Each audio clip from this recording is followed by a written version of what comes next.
Abre comigo a tua Bíblia em Deuteronômio capítulo 3, versículo 23 a 26. Eu estou cada vez mais estupefato com a Bíblia. O quanto ela é presente, o quanto ela é real e o quanto os maiores homens de Deus na Bíblia são tão parecidos conosco. Estava lembrando agora à tarde que já a gente volta para Atos 2:42. Para a gente concluir Atos 2:42, é importante. Mas eu quero falar hoje sobre Moisés. Nós estamos desde janeiro falando sobre superando as crises da vida. E eu já falei de Agar, já falei sobre lições de uma tempestade, já falei sobre crises na vida de Jó, já falei sobre Elias, um profeta em conflito, já falei sobre Abraão, o pai da fé, também teve crises, e falei sobre outros que eu já não lembro, porque já estamos aí na 8ª semana. José também viveu crises. Mais alguém que vocês lembram? Ok, é porque realmente tem um branco aqui, mas já falamos de alguns. Hoje eu quero falar um pouco sobre superando as crises pessoais para ser cura para outros. Superando as crises pessoais para ser cura para outros. Diz o texto de Deuteronômio 3, versículo 23 ao 26. Também roguei ao Senhor neste tempo, dizendo: ó Senhor Jeová, tu já começaste a mostrar ao teu servo a tua grandeza e a tua forte mão, pois que Deus há no céu ou na terra que possa fazer segundo as tuas obras e segundo os teus grandes feitos. Rogo-te que me deixes passar para que veja essa boa terra que está além do Jordão, essa boa região montanhosa e o Líbano. Mas o Senhor se indignou muito contra mim por vossa causa e não me ouviu. Antes me disse: basta, não me fales mais nesse assunto. Diga amém.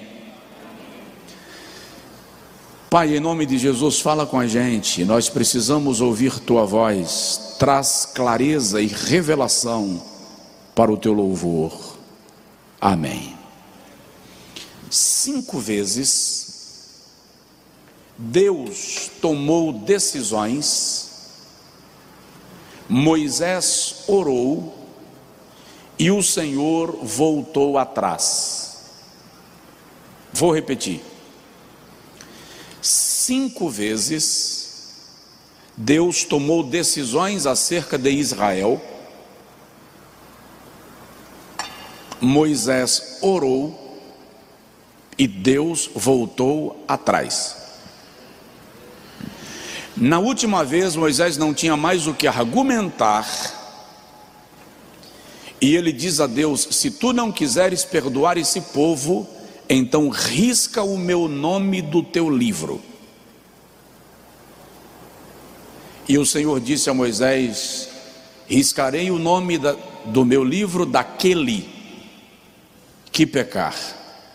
Eu deixarei o povo ir, e no dia da minha visitação eu cobrarei. Mas o Senhor poupou o povo por causa de Moisés. Porém, quando Moisés ora por ele mesmo, o Senhor lhe disse: não, você não vai entrar na terra de Canaã. E Moisés diz ao Senhor: me permite, já que me mostraste tanto da tua grandeza, me deixa passar daqui à terra que o Senhor prometeu. E o Senhor disse a Moisés: chega, basta, não me fala mais nisso. E Moisés disse que o Senhor se indignou contra ele por causa da sua insistência. Eu quero falar de Moisés superando crises hoje, numa perspectiva um pouco diferente da palavra superação. Eu poderia dizer convivendo com as crises pessoais para ser cura para os outros. Porque algumas crises de Moisés ele teve que conviver, lidar. Semana que vem nós vamos falar de um homem que aprendeu em Deus a aceitar o desafio do problema e continuar sendo usado por Deus para alcançar um propósito. Moisés se transformou em instrumento de cura, apesar dos problemas pessoais que ele tinha. Aliás, eu estava percebendo, você já percebeu que a palavra crise, a palavra cura, tem uma fonética parecida? Moisés aceita que a crise seja lidada, tratada, trabalhada, e ele não deixa de ser cura para o povo que está sob seu cuidado, só porque ele tem situações e que precisam ser tratadas e vencidas, resolvidas. É muito interessante que quando o Senhor Deus, Jeová, fez com Abraão uma aliança e uma promessa de um povo que seria mais numeroso do que a areia da praia, o Senhor também disse a Abraão que aquele povo seria escravo em terra estranha. Gênesis capítulo 15, versículo 13, o Senhor garante para Abraão que a sua descendência seria escrava. Em Gênesis capítulo 46, nós encontramos quando Jacó, agora Israel, desce para o Egito, levando os seus filhos para encontrar-se com o seu filho José, que lhe havia sido dado como morto tantos anos atrás. E a alegria de Jacó em rever a José é tão grande, é tão impronunciável, é tão extraordinária, que quando ele abraça José, o texto diz que abraçado com José ele cai, ele escorrega, ele ajoelha e diz: agora o Senhor pode me fazer morrer, agora o Senhor pode me recolher aos meus pais, porque a minha alma foi consolada. O povo de Jacó chega no Egito para pastorear ovelhas, e a Bíblia diz em Êxodo capítulo de número 1, versículo de número 7, que o povo se fortaleceu e aumentou muito, e se tornou de maneira, sobremaneira fortalecido. Êxodo 1, 7. O povo se fortaleceu e aumentou muito, e se tornou sobremaneira fortalecido. Olha que coisa extraordinária. Se tornou forte, aumentou muito e se tornou sobremaneira fortalecido. Diga comigo: se tornou forte, aumentou muito e se tornou fortalecido. Diz assim para você: eu vou aumentar muito, vou me tornar forte e sobremaneira serei fortalecido. Essa é a história do povo hebreu. Porém, você precisa entender que esse crescimento e esse fortalecimento do povo de Israel no Egito trouxe alguns problemas. Diga comigo: crescer traz problemas. Se tiver alguém do seu lado, diz para ele: crescer traz problemas. Quais foram os problemas que o povo de Israel enfrentou? Êxodo capítulo 1, versículo 10. Por exemplo, a Bíblia diz que o povo do Egito usou de astúcia para com os hebreus. A expressão usar de astúcia indica que Quando o povo do Egito chamou Israel para trabalhar, não chamou para ser escravo. Aparentemente era uma proposta boa. Deus está falando com alguém. Aparentemente era uma proposta boa, e o povo aceitou porque era uma proposta boa, mas era uma astúcia, era uma manobra para tornar o povo escravo e prisioneiro.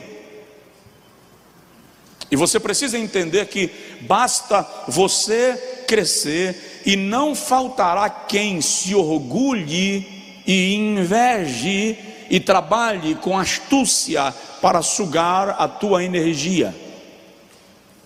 Então fica atento.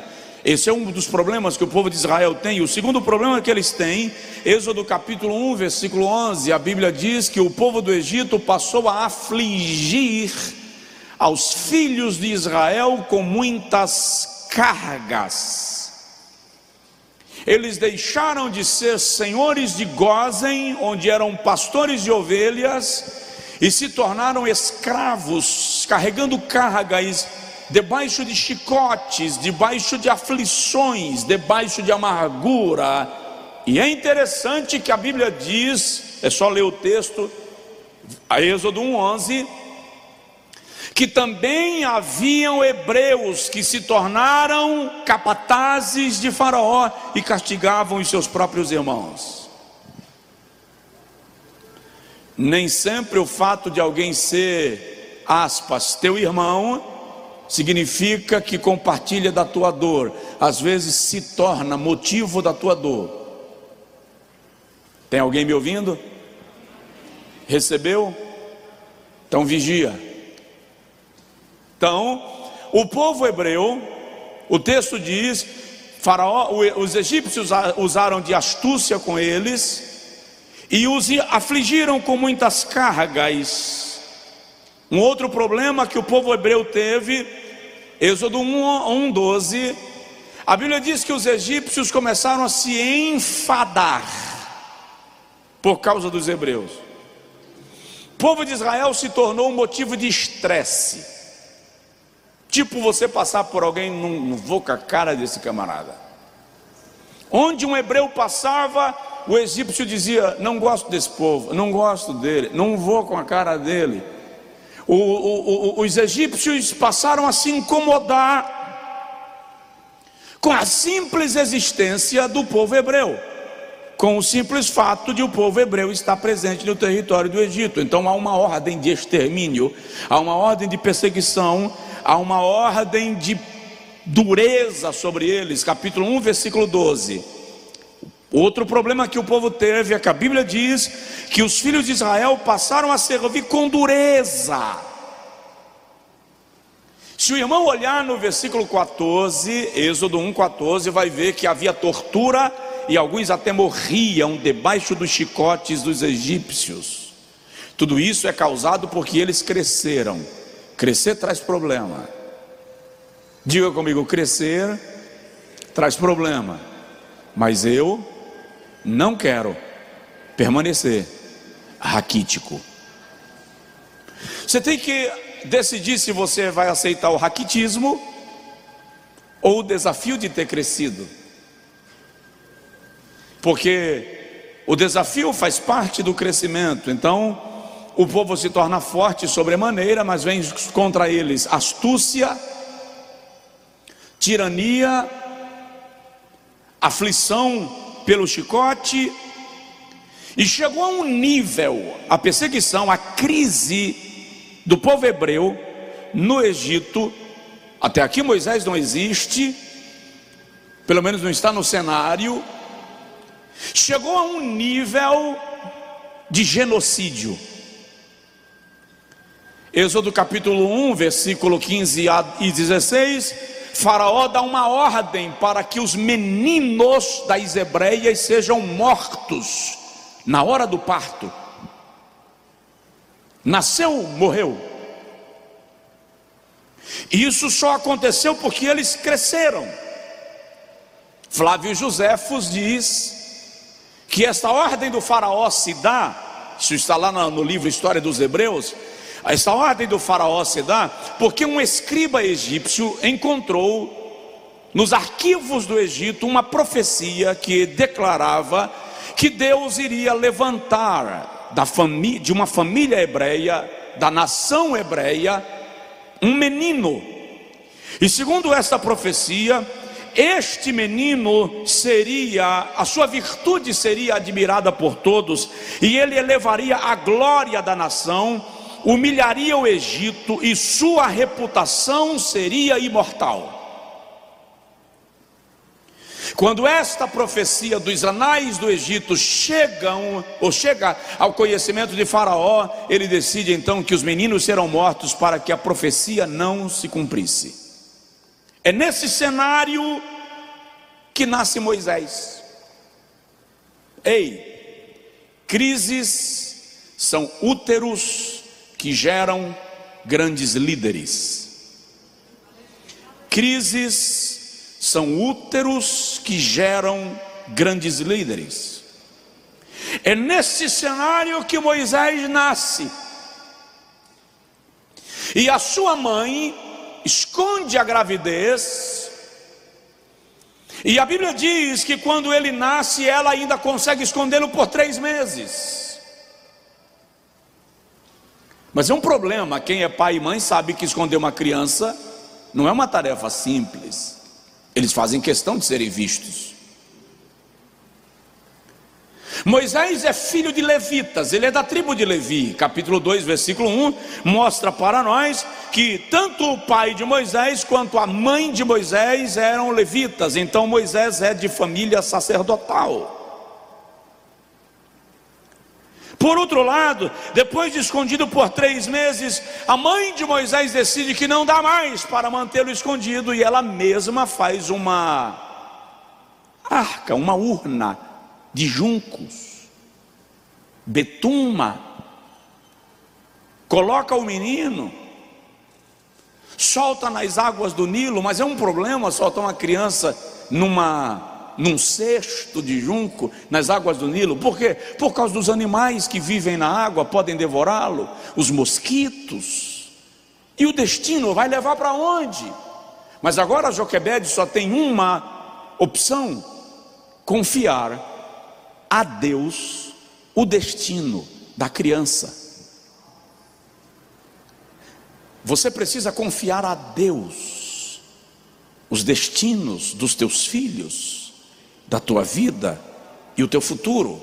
Às vezes é preciso colocar numa arca de betume, porque não dá, de junco, porque não dá mais para manter sob teu cuidado, porque você não vai conseguir cuidar a contento.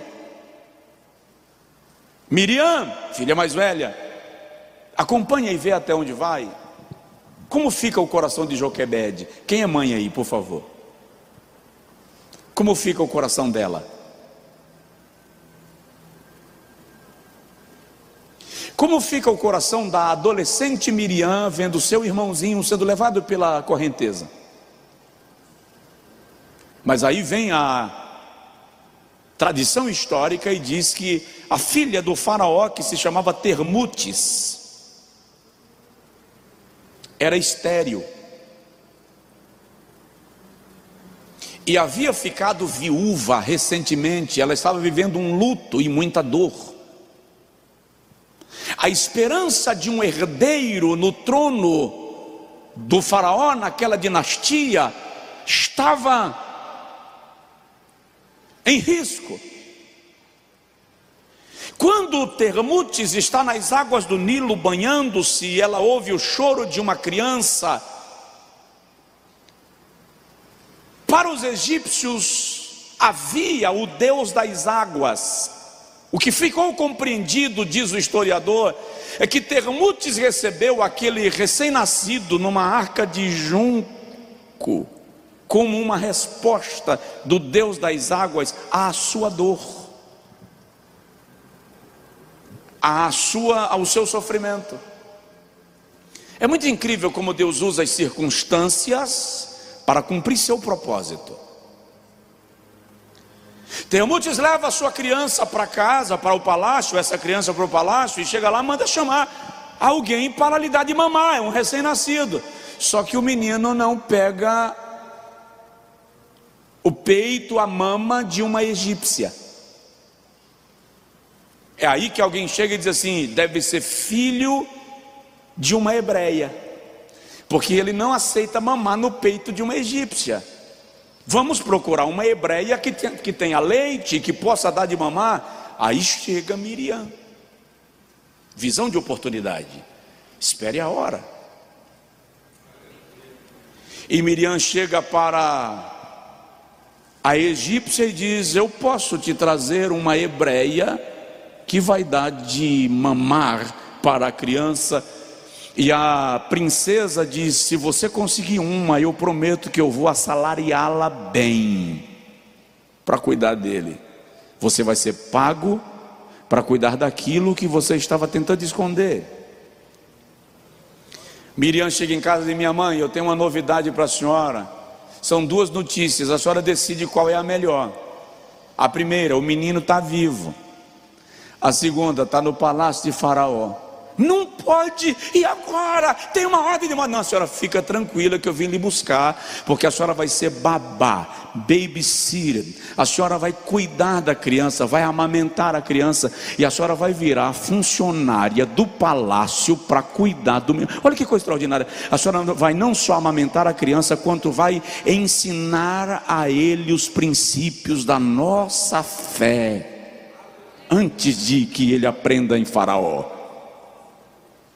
Ensina o menino no caminho que deve andar. Você lembra que lá na frente, quando Moisés já é homem, e ele encontra um egípcio ferindo um hebreu, a Bíblia diz assim: Moisés, percebendo que o seu irmão estava sendo ferido, ele agrediu o egípcio e o matou. A fé que Joquebede ensinou para ele lá na infância está despontando agora na fase adulta, já aos 40 anos. Quando Moisés tem 40 anos, a história diz: Moisés já é príncipe, é tratado como príncipe, e ele é, presta atenção nisso, ele é o guerreiro mais importante do império do Egito. Foi Moisés quem comandou o exército egípcio na derrota do exército etíope. Moisés é um homem extremamente respeitado no Egito aos 40 anos. Que crise tem esse cara? Nenhuma. Porém, o que eu quero compartilhar com você hoje à noite é que aconteceu uma tragédia na vida de Moisés. Ele matou um egípcio.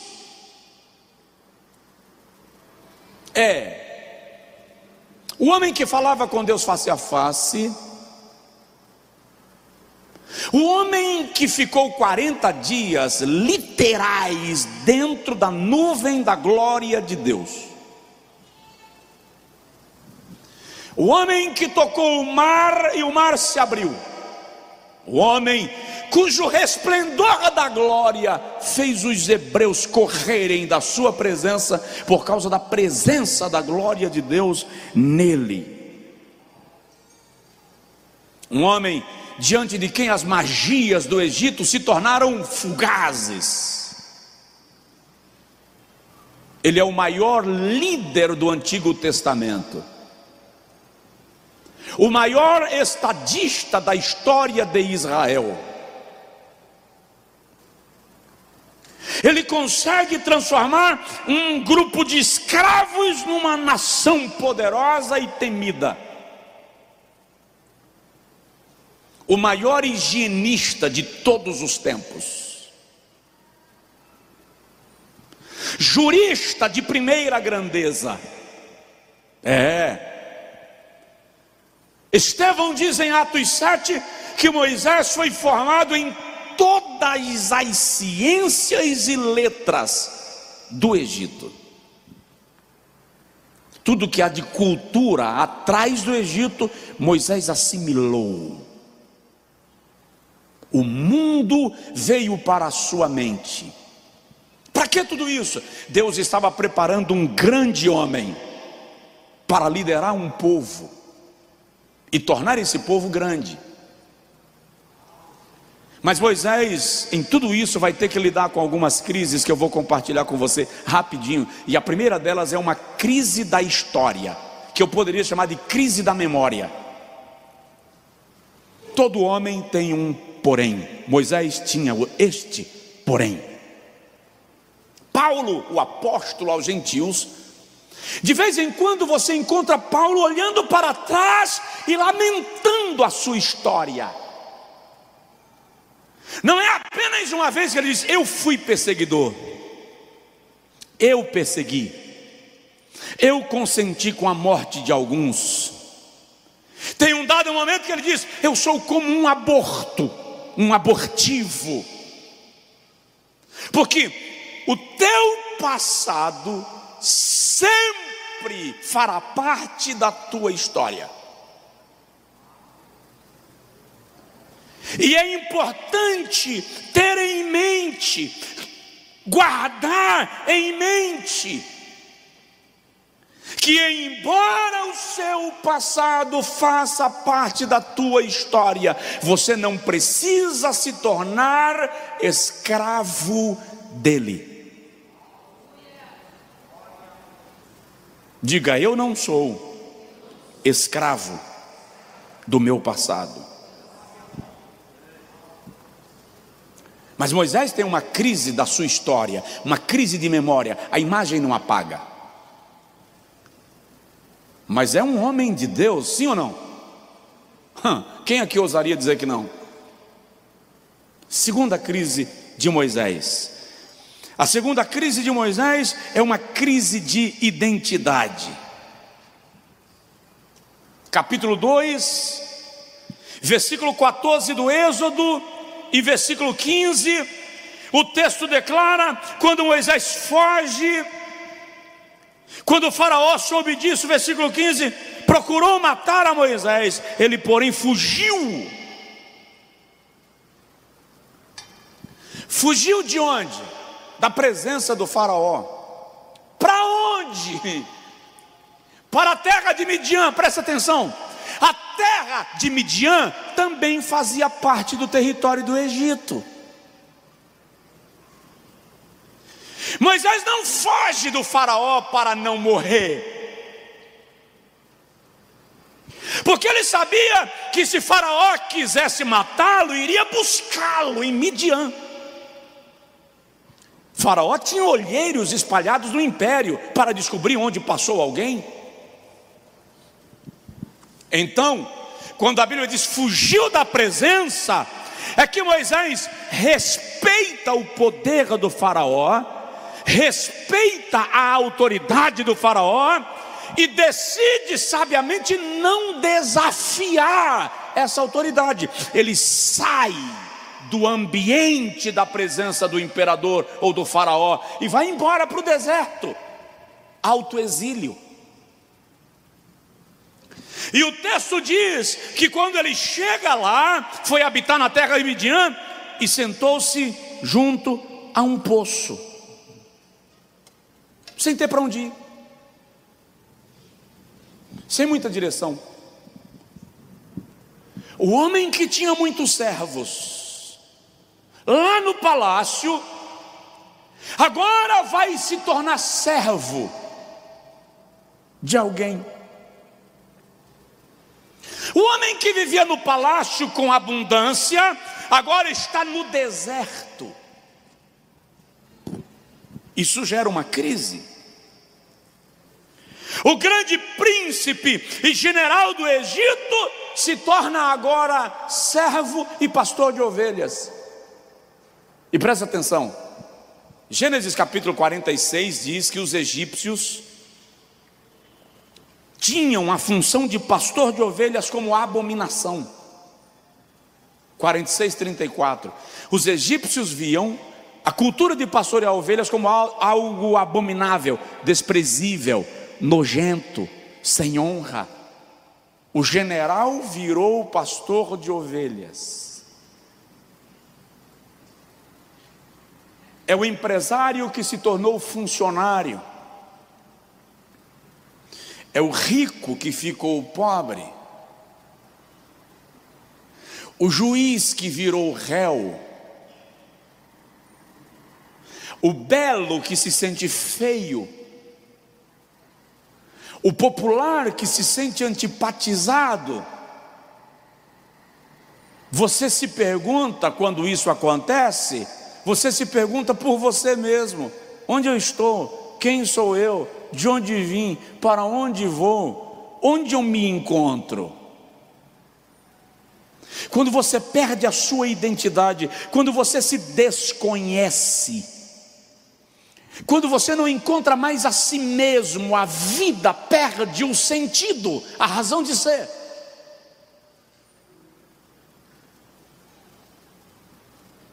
Muita gente não consegue olhar para si mesmo e encontrar-se, não consegue mais se enxergar em si mesmo, se perdeu. A igreja está cheia de pessoas assim, frustradas com a vida, fracassadas em si mesmas, com vergonha de si mesmas, constrangidas pela sua própria história, pelo que se tornaram. Onde eu estive, olha quem eu sou. Eu já me deparei com milionários falidos. É possível milionário falido? É um contrassenso, não é milionário ou é falido? Mas até a consciência do cara captar essa informação, ele continua se sentindo milionário, embora falido. E a pessoa diz assim: o que eu vou fazer? Quem eu sou? Como será a minha vida depois daqui? Um dia um camarada que já fora muito rico me disse assim: pastor, eu não conhecia problema financeiro, eu nunca precisei de dinheiro, dinheiro nunca foi meu problema, e hoje eu estou sem dinheiro para comprar o remédio para a dor de cabeça que eu estou sentindo. Crise de identidade. Moisés tem que se deparar com ela e precisa aprender a lidar com ela. Não sei se você aqui no templo, na igreja virtual, está vivendo momentos parecidos, mas eu gostaria de te lembrar que Deus conhece você mais do que você mesmo se conhece, e o plano de Deus na sua vida não se quebrou por causa da crise que você está vivendo. Terceira crise de Moisés: crise missional. Crise missional. O que é uma crise missional? Qual é a minha missão? Qual é o meu propósito? Eu sou príncipe ou pastor de ovelhas? Eu sou guerreiro ou servo? Eu sou egípcio ou hebreu? O que eu vou fazer? Qual é meu futuro? Qual é a minha missão? Qual é meu propósito? Quando o irmão lê o Êxodo, capítulo de número 3, Moisés está no Monte Sinai, agora pastoreando as ovelhas do seu sogro. Agora, Moisés é um homem casado com uma linda mulher chamada Zípora, cujo sogro de Moisés é um sacerdote de Midian, Jetro. Uma sarça começa a arder em chamas, e Moisés, observando o fenômeno, que uma sarça queimar pelos raios solares não era algo raro, dizem, não era um fenômeno incomum, mas ela não ser consumida pelo fogo não era normal. Quanto tempo durou para Moisés perceber que a sarça não se consumia? Não sei. Eu só sei que quando ele percebe, ele volta para perto da sarça para entender o fenômeno, e quando ele chega lá, Êxodo 3, do meio do fogo uma voz brada e diz: Moisés, tira as sandálias dos seus pés, porque o lugar que tu estás é terra santa. Agora Moisés vai conversar com Deus, com o Deus que ele conhecia apenas de ter ouvido falar pela sua mãe e posteriormente por algum contato com o hebreu. E o Senhor diz assim: Moisés, como você percebe, eu tenho contemplado a aflição do meu povo, e o seu clamor chegou até mim, e eu desci para livrá-lo. Até aí tudo bem. Coisa gloriosa Deus vai fazer, Deus vai livrar o povo. Vai você e livra Israel da casa da servidão. A primeira revelação da crise: quem sou eu? Está aqui no capítulo 3, versículo 4 ao versículo 10. Quem sou eu? Por que Moisés está dizendo quem sou eu? Que Moisés está dizendo: eu tenho uma crise de história. Como é que eu volto para o Egito? Eu tenho um processo lá, eu tenho uma sentença, eu tenho uma condenação. Não sou a pessoa indicada para fazer isto. Aí o Senhor diz a Moisés, capítulo 3, quando ele diz: quem sou eu para fazer isso? O Senhor diz a Moisés no versículo de número: eu serei contigo. Achou o versículo para mim? Versículo 12: certamente eu serei contigo. Ou seja, esquece você, esquece tua história. Você não vai fazer isso porque você pode, você não vai fazer isso porque você é a pessoa indicada. Você vai fazer isso porque eu serei o poder manifestado em você. Eu serei a autoridade manifestada em você. Eu serei a glória revelada através de você. Eu serei contigo. E isso te será por sinal: quando você sair do Egito com o povo, vocês vão adorar aqui neste monte. Mas Moisés está numa crise tão estranha que no versículo 13 e 14 ele diz a Deus: tá, tudo bem, tá, ok, não sou eu, tá, é o Senhor que vai fazer, tá, ok, o Senhor vai me usar, tá, mas quem és tu? Quem é o Senhor que eu não conheço? Quando eu chegar lá, que os filhos de Israel me perguntarem pelo teu nome, o que eu direi para eles?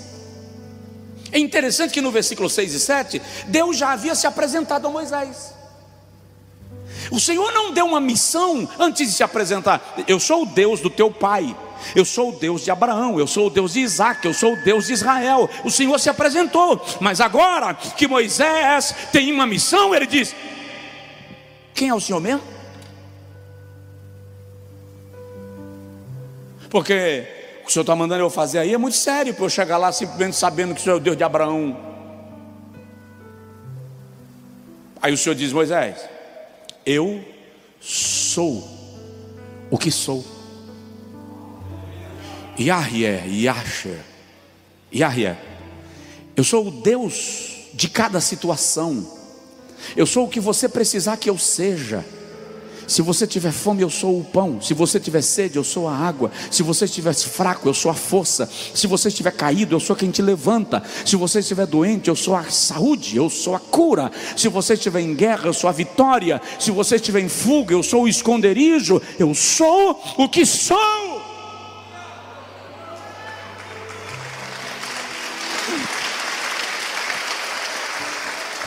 Mas a crise de Moisés é tão grande que no capítulo 4 ele diz: tudo bem, espera, o Senhor já revelou que não sou eu, é o Senhor, ok? O Senhor já me disse quem és tu, tudo bem. Mas quando eu chegar lá e falar do que está acontecendo aqui, ninguém vai crer. O Senhor já resolveu um problema de quem eu sou, já resolveu o problema de quem tu és, mas agora o Senhor tem que resolver o problema do povo, porque o povo não vai crer em mim. É uma crise missional. Você fica arrumando. Sabe quando você acorda? Deixa eu dar um exemplo banal, pequeno, minúsculo. Sabe quando você precisa acordar cedo, mas você está com tanto sono na hora que o despertador toca, que você fica arrumando argumentos para não levantar?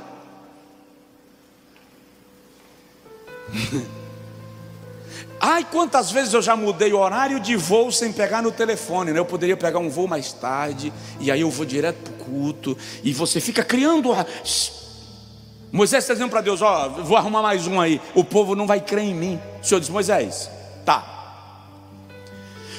coloca o cajado que tens na mão no chão. Quando Moisés solta o cajado vira uma cobra e corre atrás de Moisés. Se você não aprender a usar a autoridade que Deus te deu, essa autoridade se voltará contra você mesmo. A serpente começa a correr atrás de Moisés e ele com medo. E o Senhor diz: para de correr, Moisés, é o cajado. Você está com medo daquilo que é a autoridade que eu te dei. Pega o cajado. Quando ele pega o cajado, a serpente volta a ser cajado. Está lá no capítulo 4. Aí o Senhor disse: Moisés, coloca a tua mão no teu peito. Moisés coloca. Tira. Quando ele tira, a mão está leprosa. O Senhor diz: coloca novamente. Ele coloca. Tira. Quando ele tira, a mão está limpa. O Senhor disse: se o povo não crer em ti, eu me manifestarei com sinais para o povo, a fim de que eles creiam que eu te enviei. Mas Moisés está numa crise missional. Aí no versículo, capítulo de número 4, versículo de número 10, Moisés disse: Senhor, não sou capaz, sou pesado de língua. Alguém já disse que Moisés era gago. Ele era general, comandante de exército. Então, se é que Moisés era gago, não era um problema para ele. Ele sabia lidar com a gagueira. Ele comandou exército. Senhor, eu tenho 40 anos no deserto. Em 40 anos eu assimilei a cultura de pastor. Eu não sou mais aquele camarada que ia para a guerra. Eu não tenho mais a capacidade eloquente de mobilizar a multidão. Não dá para mim. Não sou eu não sou capaz. Aí o Senhor disse: Moisés, versículo 13, 11, 12, 13. Moisés, quem fez a boca do homem? Quem fez o nariz do homem? Moisés, eu que te criei, te dou capacidade, eu te preparo para isso. Mas quando você está numa crise missional, você se achata. E o pior, às vezes você faz isso a propósito. Você se diminui a propósito. Para quê, pastor? Como é que uma pessoa se diminui a propósito? É para encontrar o argumento certo para aquilo que você não está a fim de fazer. Ah, vou voltar para o Egito, arrumar essa confusão lá. Fui ajudar um e deu no que deu. Se eu for ajudar todo mundo, aí acabou. Não vou não sou capaz. Eu disse: Moisés, vamos fazer o seguinte: eu vou fazer subir ao teu encontro o teu irmão Arão. Ele vai te ajudar. Você será como Deus e ele como profeta. Você fala para Arão e Arão fala com Faraó. Aí Moisés fala assim: está aí. Versículo 13, 14, 15. Está aí uma ideia que o senhor não tinha pensado ainda. Em vez de mandar eu ir para lá, libertar esse povo, o senhor já tem Arão lá. Para que eu ir? Manda Arão. Moisés conseguiu uma proeza. Os versículos que se seguem dizem para nós, versículo 14, Moisés, olha bem para mim aqui, ó. Moisés conseguiu esgotar a paciência de um Deus longânimo. A ira do Senhor se acendeu contra Moisés. Tipo assim: você está brincando comigo? Crise missional. Quantas vezes você fica criando argumentos para você mesmo, para não fazer aquilo que você não está a fim de fazer? Ou às vezes a tua mente te boicota e tira as tuas habilidades só para que você não faça aquilo que precisa ser feito. E outras vezes não é um boicote mental, é um bloqueio mental, porque você cria crenças que te bloqueiam e você não consegue sair do lugar porque você bloqueou-se a si mesmo.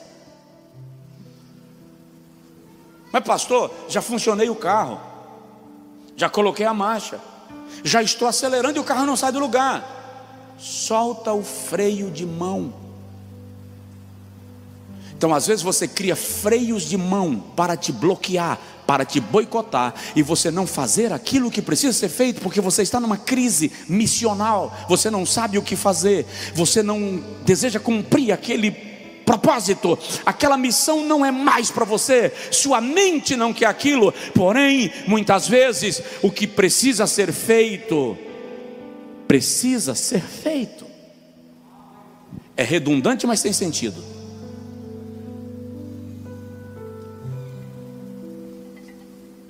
Então Moisés tem uma crise de memória, uma crise da história, ele tem uma crise de identidade, ele tem uma crise missional. Quarto lugar, Moisés tem uma crise gerencial. Homens de negócios, empreendedores, investidores, você que tem empresa, comércio, empreende, levanta assim a mão. Moisés teve crise gerencial. Os cabeças, os gerentes de Moisés se revoltaram contra ele. Números capítulo 16. Eu disse aqui semana passada, o nosso problema é que a gente lê a Bíblia de maneira romântica. E aí quando a gente romantiza a Bíblia, a gente não vê o que a Bíblia está dizendo. A gente só consegue enxergar Agatha Christie, Sidney Sheldon e outros romancistas da história. A Bíblia é para ser lida com realismo, sem fantasia, sem floreamento. A Bíblia não precisa disso. A Bíblia não te pede para você torná-la bonita. Ela é bela até quando as situações são feias. Números 16, o texto sagrado diz assim: ora, Coré, filho de Izá, filho de Coate, filho de Levi, juntamente com Datã e Abirão, filhos de Eliabe, Ion, filho de Pelete, filhos de Ruben, tomando certos homens, levantaram-se perante Moisés, juntamente com 250 homens dos filhos de Israel, príncipes da congregação, príncipes do arraial, chamados à assembleia, varões de renome, e ajuntando-se contra Moisés e contra Arão, disseram-lhes: demais é o que vos arrogais a vós, visto que toda a congregação é santa, todos eles são santos, e o Senhor está no meio de todos nós, porque pois vós vos elevais como autoridade sobre nós. Vamos traduzir o texto. Datã, Coré, Abirão e On são 4 cabeças. Eles são homens importantes do arraial de Israel. E eles conseguem arregimentar mais 250 homens que a Bíblia chama de príncipes, varões de renome, para se levantarem contra Moisés. Para quê? Não é justo que você ocupe posição de autoridade sobre nós, porque se você é santo, toda a congregação também é. Se Deus está contigo, está com a gente também. Deus está no meio de todos nós. Então essa sua autoridade nós não admitimos que você exerça sobre nós, porque nós temos os mesmos direitos, privilégios e autoridade que você tem. Eles se levantam contra a autoridade de Moisés para desestabilizar a liderança de Moisés, desqualificar Moisés. Se eu não posso subir ao patamar que ele está, então eu o desço ao patamar que eu estou. Os gerentes se levantam contra. É uma crise gerencial. É quando na empresa você é promovido a supervisor, gerente, você recebe um convite para ser CEO de uma companhia. e alguém chega e diz para você assim: cheguei antes de você. Você é uma pedra no teu sapato. Esses dias eu estava conversando com um irmão, um amigo muito chegado. Ele é diretor de uma construtora em algum estado do Brasil. E ele disse que ele começou nessa construtora como zelador. No dia que ele arrumou uma namorada, ele tinha 16 anos. Ele disse: a partir de hoje eu vou arrumar trabalho, nem que seja varrendo a calçada do vizinho. E como estava havendo um canteiro de obras no estado dele, ele morava na época na Paraíba, ele foi lá na construtora, pediu emprego e deram a ele um emprego de zelador. A responsabilidade dele era limpar os banheiros onde os operários utilizavam. E ele aceitou o emprego e foi crescendo na empresa até que se tornou diretor dela. Quando ele se tornou o diretor dessa empresa, ele disse que alguém bateu na porta do escritório dele. Ele abriu, era um dos supervisores, um dos candidatos à vaga. E ele disse: pastor Josué, o cara assim de 1,90 m, da largura da porta, ficou em pé na frente da porta e fez assim: você virou o diretor, mas a partir de hoje você não vai ter paz, porque eu vou fazer um inferno na tua vida. Os gerentes do arraial de Israel se levantaram contra Moisés. Moisés está numa crise gerencial. Aqueles que estão sob seu comando não admitem ser comandados por ele e agora querem autoridade igual. Você pode enfrentar isso na sua empresa, você pode enfrentar isso no seu trabalho. Aquele funcionário que olha para você e diz assim: você tem uma empresa há 30 anos, há 40 anos, e agora você conseguiu comprar aquele carro que você vem bisoiando tem um tempão. Aí quando você chega e para com o carro no estacionamento, o seu colaborador, o funcionário diz assim: por que ele pode ter e eu não? Ele não entende que você não comprou o carro no passe de mágica. Ele só entende que ele tem o mesmo direito que você tem. E começa a questionar. E você entra numa crise gerencial.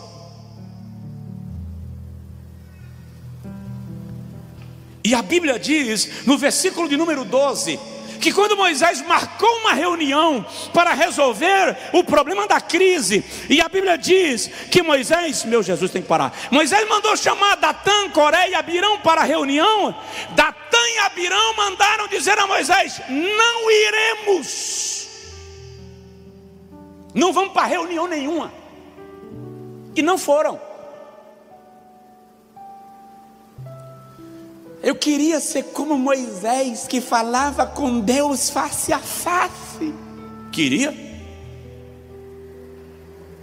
O problema é que a gente pensa que a vida desses homens era uma vida de passe de mágica. Eu disse aqui semana passada, a gente pensa que eles sofriam pela manhã, oravam à tarde e tinham resposta à noite. Deixa eu agilizar para a gente concluir. A quinta crise que Moisés enfrenta é uma crise ministerial. Por que surge uma crise ministerial? Porque aquela crise anterior dos gerentes, a Bíblia diz que o Senhor abriu o chão, e os homens que se levantaram contra Moisés foram engolidos pela terra. Só que em Números capítulo 16, versículo 42 ao versículo 50, está escrito que, presta atenção, na crise de ontem eram 250 pessoas, na crise de hoje 14.700 pessoas tomam a frente da tenda de Moisés e vão derrubar a tenda. Eles vão derrubar a casa com Moisés dentro. Quando Moisés sai para ver o que está acontecendo, a multidão diz assim: aqueles homens que morreram ontem, que a terra abriu por tua causa, foi você quem os matou. E eles começam a acusar Moisés de ser um feiticeiro. Eles queriam ontem a posição de Moisés, porque Moisés não era um bom gestor, não era um bom CEO, não era um bom supervisor. Agora eles querem o ministério de Moisés. Você é um feiticeiro e não um profeta. Por isso que as pessoas morreram ontem, e nós viemos aqui para te destituir do cargo. E eles querem destituir Moisés da sua função e autoridade ministerial. Fala sério, quem aqui está com vontade de ocupar o lugar de Moisés? Levanta a mão. Quantas vezes você pediu a Deus: ó Senhor, como eu queria que o Senhor fizesse comigo o que fez com Moisés? Quem já fez essa oração? Levanta a mão. Alguns aí, ok. Faz de novo.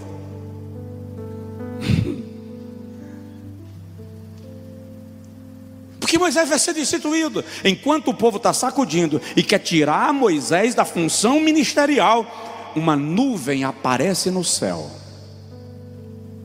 e a praga começa, e serpentes saem da terra, e começam a picar o povo, e o povo vai morrendo envenenado pela serpente.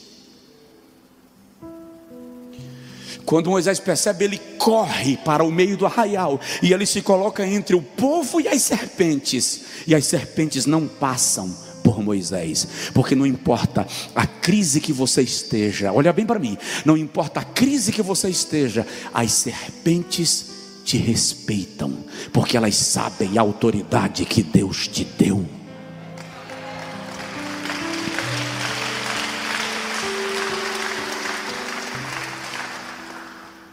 Então, não é simples, não é simples apenas orar e dizer a Deus: eu quero ser como Moisés, eu quero que o Senhor me dê o que o Senhor deu a Moisés, eu te dou, meu servo. Você lembra do dia que a mulher de Zebedeu chegou e disse assim: Jesus, vou te fazer um pedido que o Senhor não pode rejeitar. Se ela fosse do Angico, ela dizia assim: eu vou te fazer um pedido que o Senhor não pode enjeitar.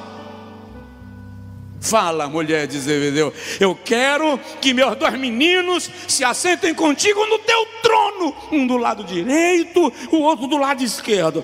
O resto dos crentes que se converterem se lhe virem como der, contanto que meus meninos sentam no trono. Jesus disse assim: eu posso fazer isto. Eles podem beber do cálice que eu vou beber? Porque eu vou me assentar ao trono, porque vou beber do cálice. Eles podem?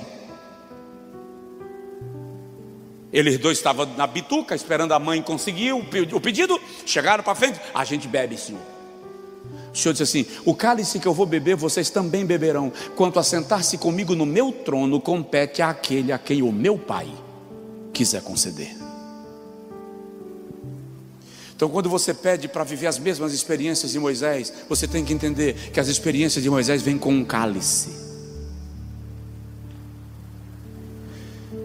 Já bastam as tuas crises, já bastam os teus problemas. Você já carrega uma tonelada de dificuldades na tua carroceria, e o Senhor nesta noite está te dizendo: eu estou contigo. Por que eu estou dizendo isso sobre esses homens e a gente já para? Qual é a minha intenção de dizer isso? Fazer você entender que crises não são próprias dos menos crentes, não são exclusivas dos menos espirituais. Crises não são exclusividade dos mais frios na fé. Os mais poderosos homens de Deus tiveram crises, superaram, foram usados por Deus. O que eu estou querendo dizer: não importa a crise que você está vivendo, ela não interrompe o plano de Deus na sua vida. Deus quer usar você, Deus quer se utilizar de você, Deus quer te fazer crescer no seu reino, Ele vai te abençoar no seu reino. E vou concluir, sem tomar tempo. 6º lugar, Moisés teve uma crise conjugal. Desde o início, o casamento de Moisés com Zípora foi com alguns conflitos. Capítulo de número 4, por exemplo, você vai encontrar no versículo 24 e 25 o problema da circuncisão de Gerson. Moisés, para ir fazer a sua missão, precisa circuncidar seu filho. Só que Zípora não é hebreia, ela é midianita. Então, ela não concorda com a cultura da circuncisão. Por quê? Porque isso é ser alguém sanguinário. Zípora só cede, e ela mesma procede com a circuncisão, quando Deus aparece na frente de Moisés para matar Moisés. Zípora vai lá, circuncida o menino, Êxodo 4, 24, 25, e ela pega o prepúcio do menino e joga aos pés de Moisés e diz: você é um homem assassino, você é um homem sanguinário. Ali tem uma crise. A partir daí você não encontra Zípora com Moisés mais. O mais provável é que ela tenha voltado para a casa do seu pai com os seus 2 filhos. Zípora só vai aparecer no capítulo 18, quando Moisés já está voltando do Egito, trazendo o povo, já atravessou o Mar Vermelho, e a Bíblia diz que Jetro trouxe a mulher de Moisés e os seus filhos para encontrar-se com ele. E o texto diz assim, vamos lá para o capítulo 18, eu preciso encerrar. Capítulo 18 do Êxodo, versículo de número... Eu estou em Números, é Êxodo capítulo 18. Quando Jetro vem encontrar-se com Moisés, Moisés já está voltando do Egito. Então o sogro de Moisés saiu ao seu encontro. Versículo de número 7, versículo 5: veio pois Jetro, sogro de Moisés, com os filhos e a mulher deste a Moisés no deserto, onde se tinha acampado junto ao monte de Deus, e disse a Moisés: eu, teu sogro Jetro, venho a ti com tua mulher e seus... Ei, eu venho a ti com tua mulher e seus 2 filhos. Ele não fala que os filhos são de Moisés, ele fala que os filhos são de Zípora. Eu não venho com tua mulher e os teus 2 filhos. Eu venho com a tua mulher e os seus 2 filhos. Todo o processo da ida de Moisés ao Egito, toda a batalha com o faraó, a saída do Egito, a travessia do Mar Vermelho, a revolta de Datã, Coré, Abirão e On, Zípora não estava. Zípora não acompanhou a missão e o ministério de Moisés. Agora Jetro diz: eu venho ao teu encontro com a tua mulher e os seus 2 filhos. E a Bíblia diz: e Moisés correu ao encontro de Jetro. Ele não corre ao encontro de Zípora.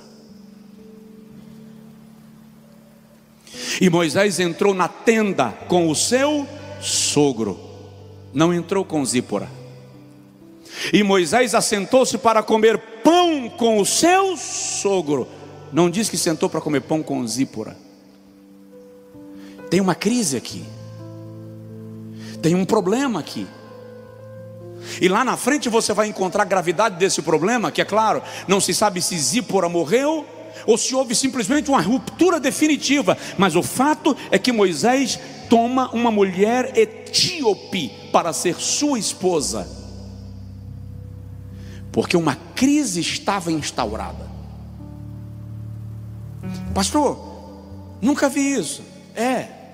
Porque a gente quer florear o texto. Nós queremos que os homens de Deus nunca tenham tido problemas. Eles tiveram. Eles não se tornaram escravos do problema, eles não se renderam à raiz do problema. Por quê? Porque eles entenderam que apesar do espinho, eles tinham uma missão, eles precisavam lidar com a missão e cumpri-la, e cumpriram. Por que eu estou dizendo isso? Porque você tem problemas, mas o Senhor está te dizendo que Ele vai te fazer atravessar o deserto, e você vai pisar na terra que Ele te prometeu, apesar dos problemas. Vou fechar a Bíblia para a gente parar e orar. A crise conjugal de Moisés trouxe uma crise familiar. A família de Moisés se revolta com ele. Números capítulo 12. Moisés tem 2 irmãos: Arão, que é sumo sacerdote, e Miriam, que é a profetisa. Os 2 são autoridade do arraial. Miriam é a maior autoridade profética, Arão é a maior autoridade sacerdotal. Eles só precisavam entender que Moisés era a maior autoridade espiritual. E o texto diz que eles falaram contra Moisés, Números 12. E é interessante que o termo falaram está no feminino, o que indica que foi Miriam quem incitou o problema. É por isso que no texto é Miriam quem fica leprosa e não Arão. Quem Moisés está pensando que é? Está lá em Números 12. Porventura Deus fala apenas com ele, disse Arão. Aí Miriam diz: e porventura Deus fala apenas através dele? Não sou eu a profetisa? E Arão diz: e não sou eu o sumo sacerdote? Aí Deus diz assim: Moisés, tem mais pepino para descascar. Chama Arão e Miriam, vai lá na tenda que eu quero conversar com vocês três. Quando chegam lá, o Senhor diz assim: Arão, sim senhor. Miriam, sim senhor. Se houver em Israel um profeta, apresentem-no a mim, porque eu não conheço. E se vocês me trouxerem um profeta, eu vou falar com ele por sonhos ou por visões. Mas com o meu servo Moisés eu falo face a face, tete a tete, boca a boca. Aí o Senhor diz: como é que vocês ousam falar contra o meu servo? O que eu quero que você entenda é que Moisés teve crises e cumpriu a sua missão. Cumpra a missão que Deus te deu, apesar dos problemas que você precisa enfrentar. Vá em frente. Deus conta com você. Fica de pé, por favor. O Senhor é contigo. Ele vai te ajudar. Você vai superar o desafio. Ele vai restaurar sua vida, restaurar sua casa, restaurar sua família, restaurar sua saúde. Olha bem para mim. E se a saúde não for restaurada, continue fazendo, enfrentando o desafio. Espinhos na carne têm pelo menos um propósito: manifestar o poder de Deus na tua fraqueza. Tem mais um: servir de freio de Deus para que você não se glorie. Porque quem não enfrenta crises esquece que é homem ou que é mulher e começa a pensar que é mini Deus. Estou numa posição intocável. Você tem desafios, você tem problemas, mas a tua intimidade com Deus não será destruída. Permanece firme, você vai possuir a terra que o Senhor disse que você possuiria.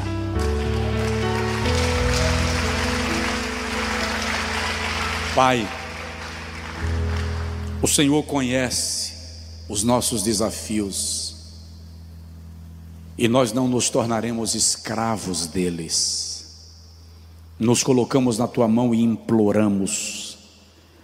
Assim como a tua graça se revelou na vida de Moisés, de Abraão, de José, assim como o teu favor encontrou Agar, levou Jó a superar as suas crises, fez Paulo sobreviver à tempestade no Adriático, faz o teu servo e a tua serva atravessar o seu deserto de crise e chegar do outro lado com cânticos de vitória.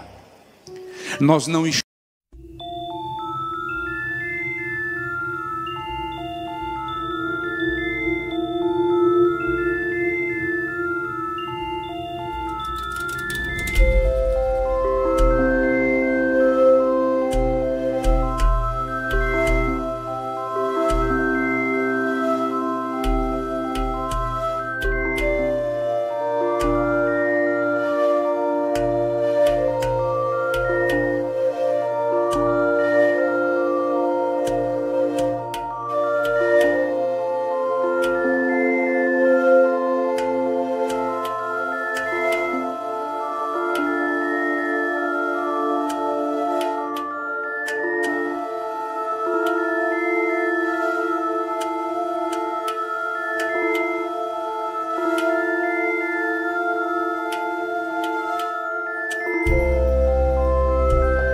estamos nos rendendo aos problemas, Senhor.